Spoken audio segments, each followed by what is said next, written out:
Welcome to Brainwaves Bistro. Grab yourselves a cuppa, kick back, and join us for mental health talk with a positive vibe. Here's Julianne. Now, welcome. Now we're going to hear everybody a very positive vibe, but it might find it very soothing as well. But before we go there, I've got to say this. This is the sad part. The rise of debilitating anxiety and stress in our Western world has risen, according to the World Health Organization, at over 25%, a rate of a whopping 25% measured in 220, and this is frightening. There are so many types of anxieties as there are sufferers, and we're talking about a state of body and mind that causes distress and dysfunction in people's lives. And as I've said on previous podcasts, the stress hormones can leak through the sufferer's skin and impact on others. Yes, the ones you love. I have actually experienced this myself, and it is acutely debilitating. And so you've got to think of yourself, but also close friends and loved ones because of this contagion. Oh, and please seek medical professional advice if this causes you distress, but listen, and we may soothe that away. Now, here today, we are so blessed to have one hell of a talented lady, singer, songwriter, and most importantly, healer, who works her magic with the infusion and integration of touch, sound, and the very underrated power of our olfactory senses. And the highly neuroaesthetically pleasing, don't you love my big words, visual surrounds of her luxurious day spa, where she cares for others, as well as herself. Welcome, Mardi, Ritchie. Hello, gal. It is a blessing to have you join us today. And a little later, we are going to be taken into a beautiful space with your music. And also, not forgetting, and with much love, welcome Barb Smith, who herself has some healing powers. Hi, lovely ladies. As I said to Mardi, hi, Barb. Hi, Barb. Hi. Now, we must, step one, ask Mardi to explain how we can first start to live a deeper, richer, and healthier quality of life and mitigate the impact of negative stress and anxiety in our lives. Mardi? Well, hello and thank you for having me. And I guess I begin answering that by saying this is really just my opinion, which is nothing at the end of the day, my opinion and my experience of working on thousands of bodies over the last 25, 30 years. I think the simplest way of answering that question is we have to be aware of how we're feeling. One of the questions we ask everybody that comes into the spa, one of the first things we ask them when they come into the room is, how are you feeling today? On a scale of 1 to 10, if 10 was I'm a red hot mess and could burst into tears, and 1 was I'm over here dancing in a field of daisies, what's your number? It's a fascinating question because it's not something we wake up every day asking ourselves. We feel it usually as our eyes first open in the day. You get a really good sense of, oh, it's going to be a rough day, or, oh, I'm not feeling so great. But we just move on and let it go and get on with the day. So it's interesting when you ask people how they are, because most of the time I find of late people's stress levels when they give you a number is over 6, 7, 8. That's high. You know, that 80% of people that answer that question might be closer to I'm a red hot mess. So firstly, I think it always starts with how you're feeling, where am I at, and accepting that, not having a judgment on I'm feeling really crappy. And then, of course, there's so many different things, and I think it depends on the person that you are. For me personally, I always, when I get to that trigger point of stress, I need a massage, I need touch, I need to unwind, I need almost like the onion layers to peel off all of the tension. I think for other people, it can be simply going for a walk or a jog or yoga or whatever your thing is. Some people are really driven with sound, so it might be listening to some music. I don't think there's one answer for that. I think it's a very It's a huge question that is a different answer for most people. But my view on it is most of us are driven in a certain way to enter our feeling body. Some people tune into themselves easily visually. You know, it might be a really beautiful scene that helps them feel where they're at. Some people through sound or music, and some people through scent.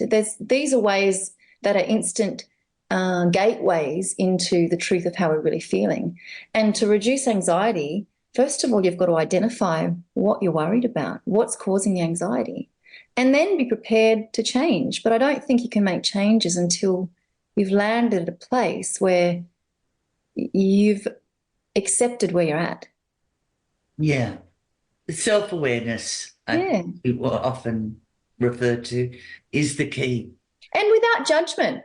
I'm in a really bad place. Okay, let's look at that.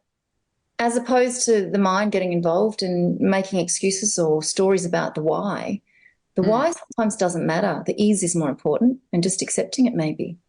Yeah. And you also talk about, we don't want to get too sciencey here, but about the sympathetic and the parasympathetic. Yeah. You said that very well. Yeah, the parasympathetic nervous system and the sympathetic nervous system, it's really the core of the work that we do in body work in the spa, and what I do with sound in my sound baths here at Chicana also, Chicana being the name of my day spa. Most of us are on. We are in that fight or flight, that sympathetic nervous system most of the time, not even aware of it. We're on.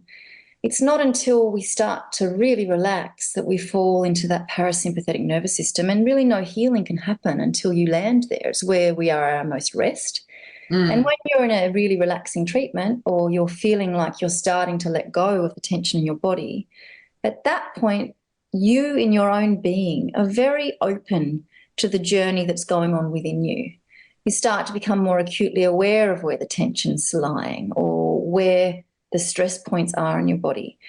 But whenever we're switched on, which most of us are, we live in a world that's, you know, highly toxic. The toxic load of our lifestyle is huge. So we're armoured everywhere we go. We leave the house, we're armoured. We go into the supermarket, there's a part of us that's armoured. We're in the public. So there's a part of us primarily that's in protection mode. We're on a lot of the time. And I really believe that true healing can only really happen when we start to land and learn to position ourselves more often in the parasympathetic nervous system. We really aren't chasing a beast, or most of us aren't walking around the street with the fear of death right in front of us. So the level of anxiety that we're feeling is real. Yes. It's validated for the positions that we're in. It's not like we've got a lion chasing us. We're not in a jungle running for our life. Yes, you know, so the level of anxiety is high. Yeah. Given that for most of us, we have nice, comfortable homes. Most of us are, you know, managing okay within the life that we have. So it's a really interesting answer when most people in the Western world who are, you know, most of us are above the poverty line, are still ragingly high when on an anxiety scale of 1 to 10, where's your stress level? Close to the highest point.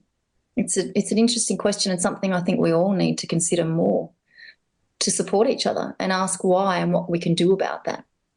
And you're doing a lot for so many people in asking that why, but soothing and helping them almost like a psychologist, but better to my mind, in becoming self-aware and going to the core and liberating themselves through your treatments, if I'm saying that right.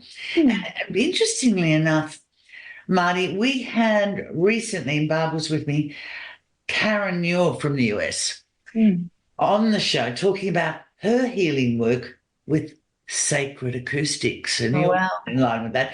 And she spent years and years studying the ancients and the use of sound and binaural beats in the sounds gleaned from, as I said, the ancients, the Egyptians, the Indian gurus, even our Australian Indigenous, although she did say she wasn't that fond of the didgeridoo, but we won't elaborate on that one. We don't want to hurt anyone's feelings. and how they work on our brain waves with varying frequencies to heal. For example, your delta waves, they're in deep sleep.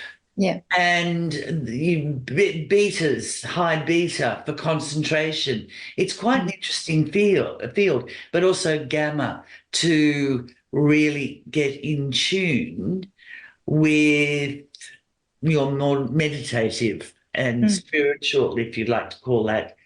It's not, her approach wasn't religious or mantra, a bit like yours, but it was science-based and is science-based, and it resulted from her work. And she actually found that she was able to give her research to organizations, and they were able to achieve science, evidence-based results with mental disorders such as ADHD and even sleep disorders for some. And your work is very, very similar, I guess. I'm looking forward to coming to your sound bath, and I know the date, so I'm coming. So tell us little bit about sound bath and how that aligns. Well, the thing about music and sound, and why I think all of what you've just said is it can be so science backed. It doesn't, I come from a perspective of how it feels, because I think when you express something to somebody that rings true with them, it's not indoctrinated. If it feels true to somebody, it's coming from within. It's a truth within. And music, whether people are conscious of it or not, if you want to go to a party, you put on beats. If you want to relax, you put on something more chilled. If you're having a nice glass of wine and a romantic dinner, you'll put on a slower beat, maybe something without a beat or something that's a bit more jazzy. People instinctively know how to move their brainwaves around. We do it. We all do it. Everybody's playlist will show that. And you'll tune into the right music when you're ready to receive it. That's what's so fascinating about sound and music is we heal ourselves with it. It's why musicians need to keep making music, because people tune into it and receive so much from it without even knowing why they're doing it. The thing about the sound baths that I do, and I answer the question a lot, people ask me, what's a sound bath? And I'm always interested in making things accessible to people that wouldn't usually know about these things. It's like that saying, I'm not interested in preaching to the saved. I want to open the doorway to people that want to learn more. And to break it down simply, a sound bath in the fraternity of sound, the sound healing world, is usually a yoga sort of space, a room you go into, you lay down, you close your eyes, you're usually on a yoga mat, and somebody spins crystal sound bowls, Tibetan sound bowls, dangles chimes around your head. They're very simple sounds. So when someone says to me, what's a sound bath? I explain it like this. You know, you hop in a water bath in your bathtub at home and you're immersing yourself in water. It's a bath because it's an immersion in water. I think a sound bath can be described in a similar way, but it's an immersion in sound. Where my sound baths differ a little bit is I am a songwriter and I've composed a body of work that does have melody. So I sing these songs within my sound bath as well as using different instruments. And look, I could use a keyboard or I could use a traditional rock and roll instrument as opposed to using a Tibetan sound bowl. The instrument that's chosen in sound baths, like Tibetan bowls and crystal bowls, I think, to be honest, they're used commonly because it's one simple note. And the difference that I explained to people when they said, oh, can't I go to a gig? Like, isn't a gig healing? Isn't going to the symphony healing? I think the difference in a sound bath is, one, the intention is to close your eyes and go within and just take in the sound. Talking about the parasympathetic nervous system again, there's more of a possibility for the protective part of your body, the fight or flight that's in protection mode, to soften, to still. You're not in a venue, there's no one else around, you're not watching anything, your eyes are closed. So the sounds are taken within, a little bit like when you put your headphones on at home, but the difference is it's a live sound, so the sound waves are moving through you. And the thing about Tibetan sound bowls or crystal sound bowls is they might be one note. It might be a C note, that it's a crystal bowl that's tuned to C. But there's lots of overtones that come from that particular instrument because they resonate. There's a lot of resonating sounds from a single crystal bowl or a Tibetan bowl. So my sound baths are a little different because I incorporate all of the senses, not just sound. So it's an immersion in sound and not just the simple sound of the traditional sound bowls or the instruments you would expect to have at a sound bath, but I do incorporate melody because of the songs that I've written with voice, and I use my guitar as the accompaniment for those songs. But I think with the music and the lyrics, it's very aligned to what's going on in that sound bath. There's a song about letting go. There's a song about tuning into your heart. Lyrically, they're very aligned to what the goal or the intention of that space is.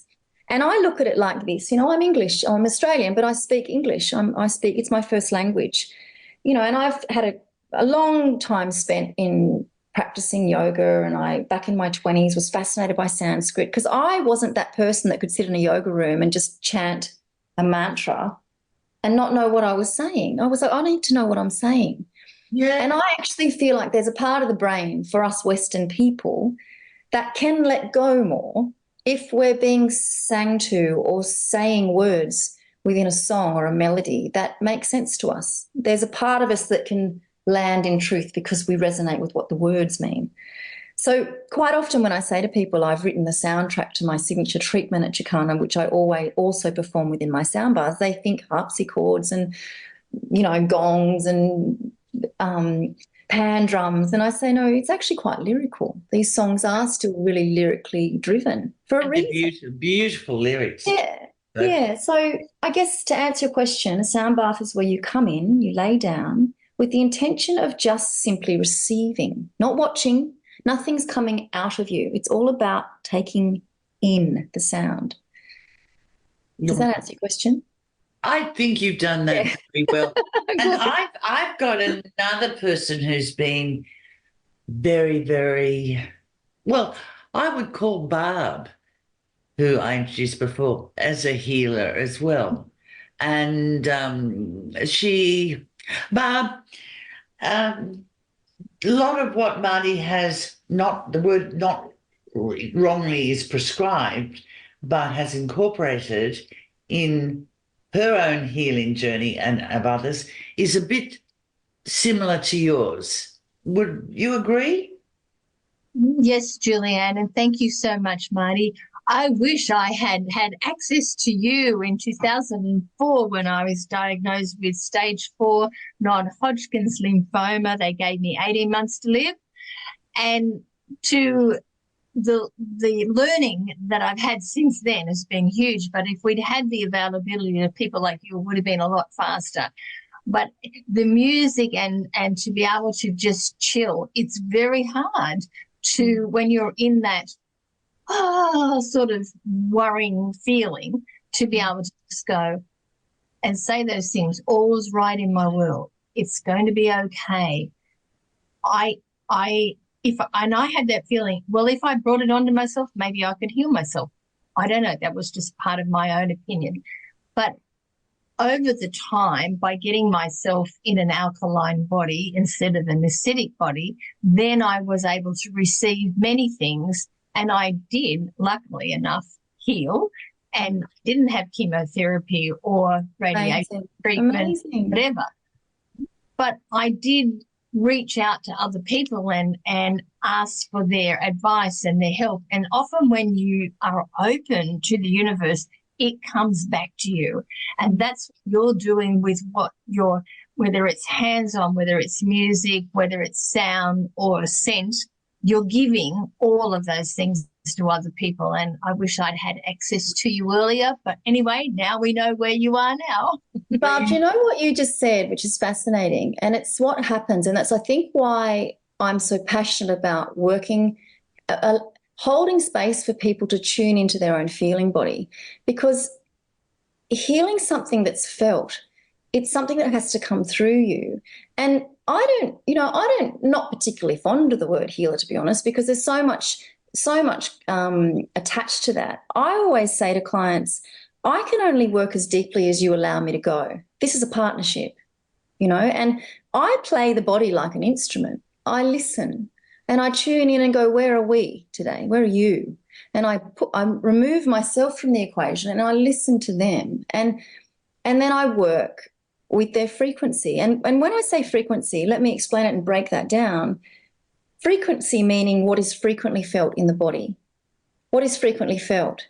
And my goal when I'm working on people's bodies is to just let them leave with a lighter sense of being. I tune into where the density is in their body. I feel it, I find it, and then I work with it. And I don't need them to know why they feel better. Hopefully, if I've done my job properly, I've helped to move that density out of their body, but they're allowing me to. It's a partnership. And the thing about you saying, I want to feel better, I want to. It's in the mind. And that's when you start to drop down to becoming well, is when you move into the feeling body. I'm not thinking I'm well. How do I shift from thinking I'm well to I am well? And that's the shift that I believe really happens through the feeling body. And that is when we move through the sympathetic nervous system into the parasympathetic nervous system. And it's almost like holding the space still enough for a person where the noise can be removed enough. And that gateway opens where they find their own voice, their own inner voice, and they can hear themselves. And I think, so many people, women especially, we're busy, we're looking after people, we're such empaths, we're porous, we're taking on everybody else's feelings. And sometimes, especially women, you forget where you are in that. And I often say to clients when they leave here, we call it being chicaned. It's like, oh, there you are. Just for a minute, if nothing else, our job's to remind you, just for a minute, people sit in our waiting room after a treatment and quite often are really emotional. And it's like they have this look on their face, and it is a look of, oh, God, there I am. I'm nobody's mother, boss, wife, husband, just for a minute. I just forgot for a minute. And that in itself and of itself is so healing, because they walk out and it's a ripple effect. When you're feeling within yourself, within your own fountain, opposite to that saying, I'm beside myself. When we step back within ourselves, we go, oh, I've got more to give. And I often say to women, there wasn't that much really wrong, was there? Or clients I'm looking after. Sometimes it is simply holding the right space for someone to understand how they've been outside themselves and just guide them back within their own little centre. And then healing can happen on whatever level that is, because you're in the centre of your own energy system, not beside it. And the mind is connected to the perfect self-expression of the throat, to the heart, to the power centre. All these centres need to have a clear channel to kind of work with a clear channel of this extraordinary thing that it is to be us that is breathing. What a miracle of speech there. Oh, gosh, yes, hold me back. I told you, didn't I? Try and stop me. Yes, you can, but you speak beautifully and you've got a wonderful message that's going to help so many people. Thank you. Now, I must talk about your album. Yeah. Rightly called Ascend, Rising Above, and you'll bring people above with you. How it came about and your own creative process. And when you first started finding your passion for music and sound, please tell us. Right. I'll try and keep this short because it's a long-winded story really, but it's very simple. I mean, I'll track right back to my upbringing. I'm from a very musical family. My grandparents are musical. My grandmother was musical. My father's musical. My brother's an extraordinary guitarist. So music's always been around me. But it wasn't really until my parents' marriage broke down that I leaned into an instrument. Even as a little girl, I used to sit at my great-grandmother's piano and I just felt I could bare my soul to it. Before I even could play the piano, I felt like I could lean into it. And that grew as I needed to lean into it. And I started writing music really from a position of healing when I had something I needed to speak that I couldn't speak any other way.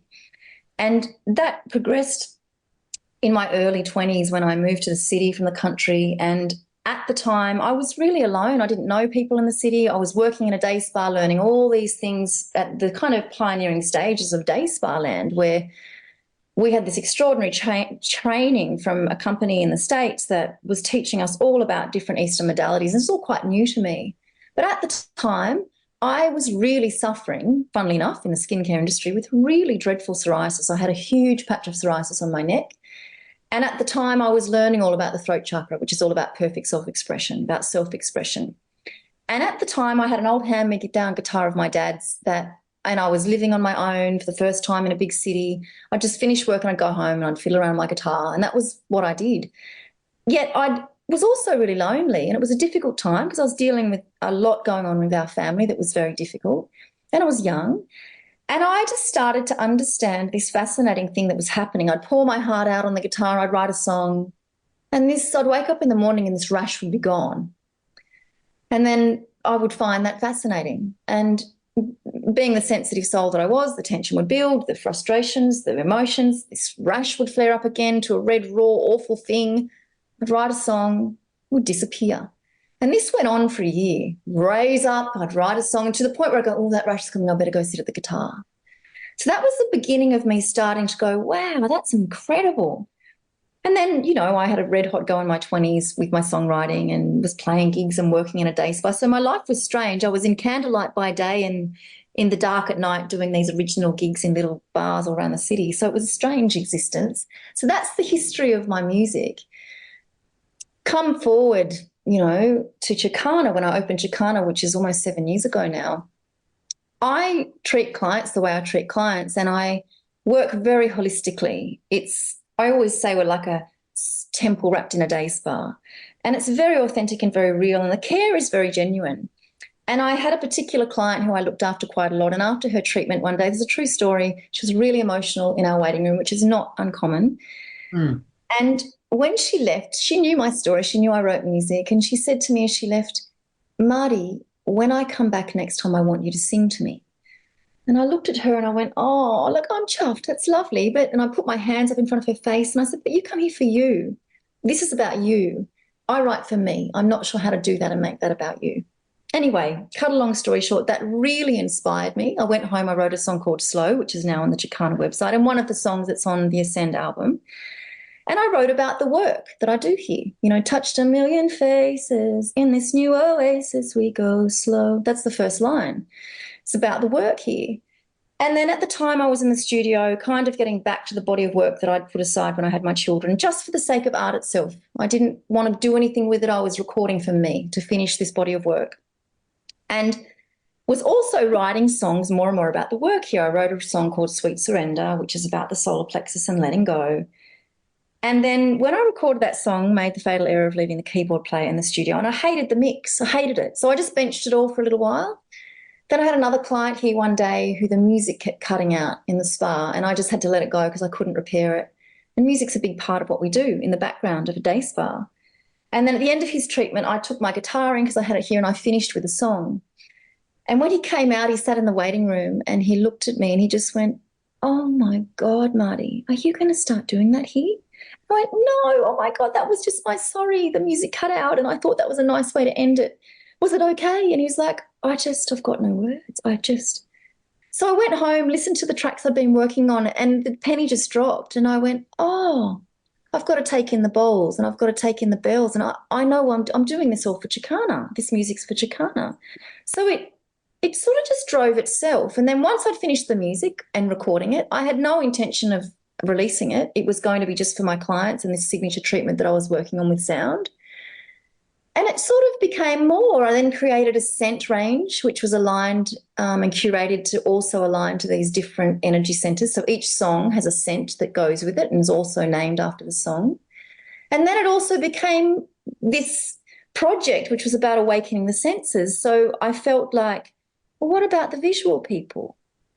And it just felt like the right thing to do to then go and do some music videos. It felt like I was putting the painting, the artwork on the wall. I needed to frame it and do the right thing by the art. So that's really how it began, and that's the truth. And it just grew. It's sort of been a 3-year project that's really finished or rounded up now that I've released the music. But that's how it started. And I would test different sounds with clients. And it got to the point when I was workshopping this treatment where I'd come in with a guitar and I had one client one day sit up and go to clap. And I went, oh, no, this is about you, not me. And then it was that point that I decided to call the treatment what it was. And really it became what it is, because it's very important to me to craft it in a way that this music is not about me. It's about how they're receiving it. And most people cry when we go there. It's an incredible experience. It's very intimate. And it's one-on-one. I'm in the room with my guitar But it's body work and it's scent. So there's a whole spectrum of not just the tactile sense of touch, but there's sound, there's scent. All of these gateways to the senses are being activated to open within that treatment, which again is a deeper landing point of someone really, truly falling within that parasympathetic nervous system, which we spoke about before. So hopefully it's a very well-rounded experience, which from my perspective, I don't think that just sound is enough. You know, I've had sound healings before and I still walk out and I'm like, oh, gee, I need a massage on that sore shoulder. You know, it's an extraordinary thing to be able to bring all of those modalities into one experience.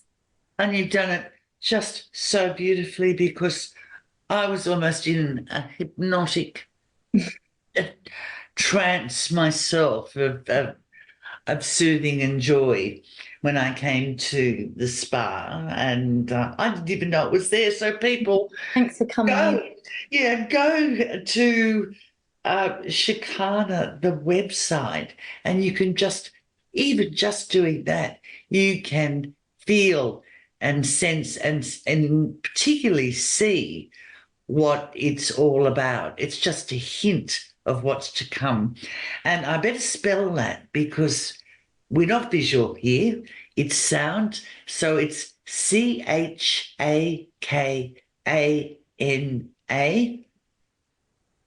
Shikana.com.au. Is that correct? Yeah. Correct. Yep. And you can also find the music on my Mardi website, which is just mardiritchie.com.au. You beat me to that. I had. Oh, did I? Look You at that. got me. Speedy over here. Yeah, speedy. And thank you so much for giving back to us. Oh, it's my pleasure. I always say to clients, thank you for coming. You allow me to work in a way that I'm so passionate about. And it's a partnership. If people don't come, the girls and I who work here don't get to do the things we're really passionate about. So it's a partnership, always. Partnership.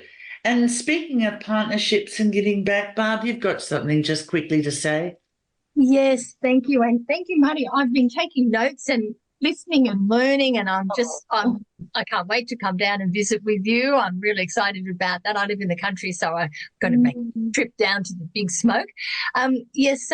So talking about those particular things, Julianne is very big in supporting the Black Dog Institute.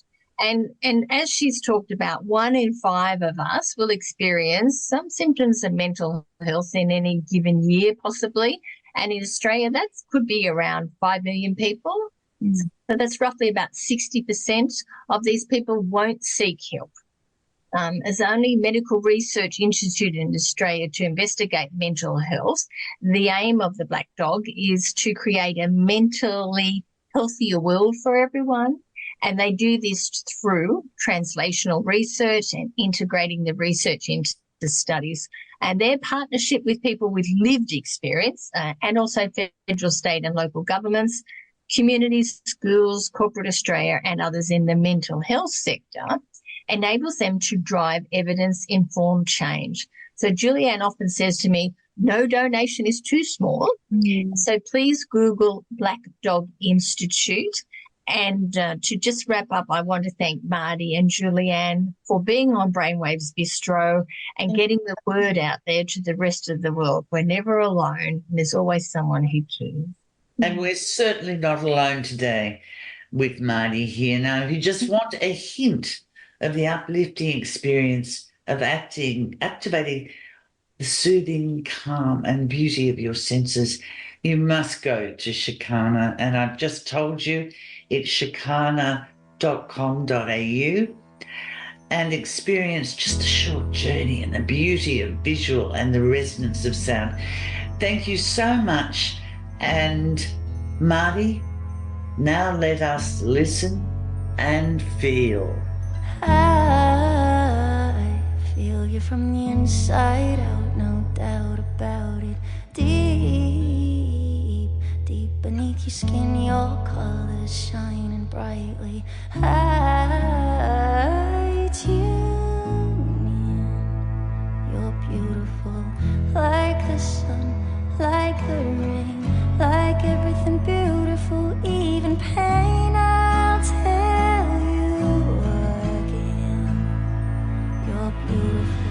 'Cause everybody's got something. Everybody's got something. Everybody's got something within that's beautiful. I tune in to your beautiful. I tune in, and I can read you like a book. Your stories right before me. Far, far behind the walls we build with all their glory. I tune in. You're beautiful, like the sun, like the rain, like everything beautiful, even pain. I'll tell you again. You're beautiful, 'cause everybody's got something. Everybody's got something. Everybody's got something within that's beautiful. I tune in to your beautiful. You're beautiful. You're beautiful. You're beautiful. You're beautiful. You're beautiful. You're beautiful. You're beautiful. You're beautiful.